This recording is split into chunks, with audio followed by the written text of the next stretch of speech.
বরং আমার দৃষ্টিকোণ থেকে ইসলামী সরকার যদি কায়েম থাকতো, ইমাম সাহেবের পিঠের উপরে যতগুলো আঘাত সে করেছে ততগুলো আঘাত ইমাম সাহেবকে দিয়ে আমি তার করাতাম। কথা বলে বললাম, আপনারা যদি আগামী 48 ঘন্টার বিরুদ্ধে ওকে দল থেকে বহিষ্কার করে ওর শাস্তি সুনিশ্চিত না করেন, বাংলাদেশের প্রত্যেকটা জায়গায় যেহেতু প্রতিদিন আমরা লক্ষ মানুষের সামনে কথা বলি, অন্তত আমাদের কিছু জনসমর্থন আছে না নাই? একেবারে লুকামৌলবী মনে করো না, তোমার মসজিদে এসে আযান দিচ্ছে ওইটা না। সারা বাংলাদেশে যেহেতু আমরা কথা বলি, আমাদের একটা ম্যান পাওয়ার আছে, শক্তি আছে।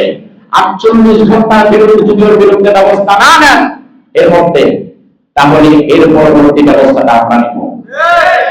এরপরে প্রশাসন ভারতের ষড়যন্ত্র হাতে কলমে দেখার পরেও কিছু অন্ধ মানুষ তারা এখনো ভারত প্রেমে আবদ্ধ, তারা এখনো ভারতকে সাপোর্ট করে যায়। তারপর হুজুর ভারত আমাদের বন্ধু, আমাদের প্রতিবেশী, তাদের সাথে এইভাবে কথা বলবেন নাই, করেন না, সেই করেন না। লজ্জা করে না তোমার? এত কিছু দেখার পরেও যারা ভারতের পক্ষে সাফাই গায় ও নিঃসন্দেহে হিন্দুস্তানি দালাল। আপনারা জানেন গত সপ্তাহে মানিকগঞ্জে আমার সাথে একটা ঘটনা ঘটেছে, দেখছেন আপনারা?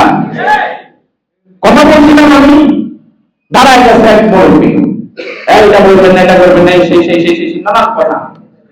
চট্টগ্রামে আমার ভাইকে শহীদ করা হয়েছে গত শুক্রবার, আপনারা মিছিল করছেন না? শনিবারে ছিল প্রোগ্রামটা। আমি তার বিচার চাইলাম, বলুন কোথায় কে মারা গেছে না মারা গেছে ওই কথা আমাদের শোনার দরকার নাই, বলেন ব্যবস্থা কেমন লাগে।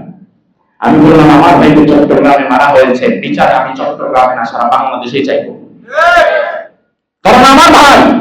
এরপরে আমি দেখলাম সে থামছে না, পরে আমি আরে গরম হয়ে গেলাম। আমি যখন গরম হয়েছি, মানুষজন এবার আল্লাহ দিলে শেষরায়া মাঠ থেকে বের করে দিয়েছে। সে ছিল এলাকার 17 বছরের রাজনীতিবিদ, মেম্বার, আগামীতে চেয়ারম্যান নির্বাচন করবে। আগে এক দলে ছিল, এখন ফুট করে আরেক দলে পড়ে গেছে। এরপরে আমি তো তাকে মাহফিলের যতটুকু বলার এবং বোঝাবার বললাম, চলে আসলাম। পরের দিন ওই হয় না, ওই মাহফিলে একজন ইমাম সাহেব ছিলেন, ইমাম সাহেব এবং মাদ্রাসার মুহতামিম। তিনি ইমাম সাহেব মানুষ, তিনি মাহফিলে আল্লাহু আকবার নারায়ে তাকবীরের একটা স্লোগান দিয়েছেন। এটা তো অনেক বড় অপরাধ হয়ে গেছে। অপরাধ নাকি? আমাকে তো কিছু করতে পারবে না, ওর বাবার ক্ষমতা নাই, বাবা তো পায়ও না। পরে ইমাম সাহেবকে ধরেছে। হুজুর যখন আমার বিরুদ্ধে কথা বলতেছিল, ইসলামের বিরুদ্ধে কথা বলতেছিল, ভারতের বিরুদ্ধে কথা বলতেছিল, তুমি তো দেখলাম ভালো ঠিক করতেছিলা। এই কথা বলে ইমাম সাহেবকে তার মাদ্রাসায় ঢুকে এত বেধড়কভাবে পেটানো হয়েছে, ইমাম সাহেব 3 দিন পর্যন্ত হসপিটালে ছিলেন।